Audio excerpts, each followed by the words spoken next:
পরে জিজ্ঞেস করা শুরু করেছি, আপনারা ভালো আছেন?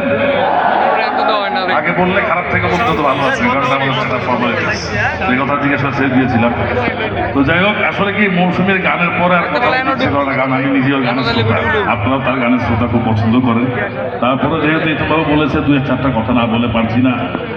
আপনারা সবাই লক্ষ্য করেছেন, দীর্ঘ 17 বছর এই ফ্যাসিস্ট আওয়ামী সরকার আমাদের উপরে যে স্টিম রোলারটা চালিয়েছিল, শুধু আমাদের হামলা মামলা গুম খুন করে ক্ষান্ত হয়নি, তারা আমাদের পাঠ্য পুস্তক থেকে সমস্ত সঠিক ইতিহাস, সত্য ইতিহাস মুছে ফেলার চেষ্টা করেছিল। তারা শহীদ রাষ্ট্রপতি জিয়াউর রহমানের অবদান, স্বাধীনতার অবদান, দেশ গড়ার অবদান, সমস্ত কিছু মুছে ফেলার চেষ্টা করেছিল।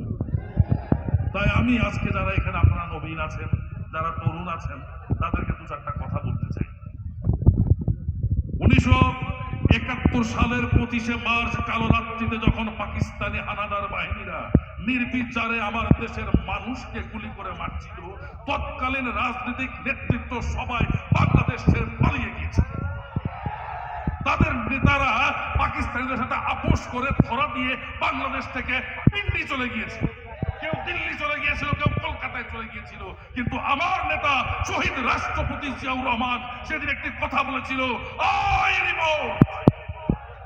তিনি বিদ্রোহ ঘোষণা করেছিলেন এবং 27শে মার্চ কালুঘাট বেতার কেন্দ্র থেকে তিনি ডিক্লেয়ার করলেন বাংলাদেশের স্বাধীনতা। I major Zia do hereby declares the independence of Bangladesh. পলায়ন পর বাঙালিরা দিক বিদিক ছুটোছুটি করা বাঙালিরা নিরাশ, বাঙালিরা তখন সাহস ফিরে পেলেন।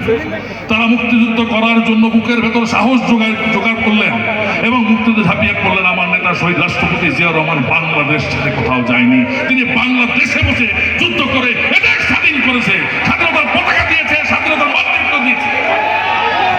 তারা আবার মেহমানরা আসলেন, মেহমানরা এসে আবার সেই পাকিস্তানি কায়দায় দমন পীড়ন, একদলীয় শাসন ব্যবস্থা, সমস্ত দলের রাজনীতি বন্ধ, পত্রিকা বন্ধ, তাদের ইচ্ছে মতো যা বলবে তাই করতে হবে, তাদের ইচ্ছে মতন ইলেকশনের নমিনেশন যাকে দেওয়া হবে তারা ইলেকশন করে, বাকি ইলেকশন করতে পারবে না।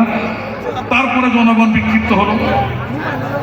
75-এর পট পরিবর্তনের পরে যখন এদেশে আবার সেই বিশৃঙ্খল অবস্থা, কোনো চেইন অফ কমান্ড নাই, কোনো আইনের শাসন নাই, তখন সিপাহী জনতা মিলে এই নভেম্বর, আজকের এই নভেম্বর মাসের 7 তারিখে আবার সেই বাঙালির রাখাল রাজা, যিনি স্বাধীনতা যুদ্ধে বাংলাদেশের নেতৃত্ব দিয়েছিলেন, সেই রাখাল রাজা শহীদ রাষ্ট্রপতি জিয়াউর রহমানকে কারাগার থেকে মুক্ত করে এনে বাংলাদেশের শাসন ক্ষমতায় বসান।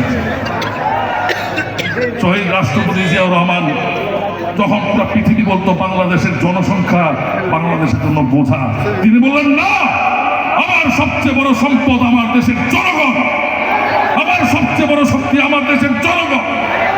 8 কোটি মানুষের 16 কোটি হাত একসাথে কাজ করলে যে সমৃদ্ধি আসবেই। তিনি খাল খনন কর্মসূচি দিলেন।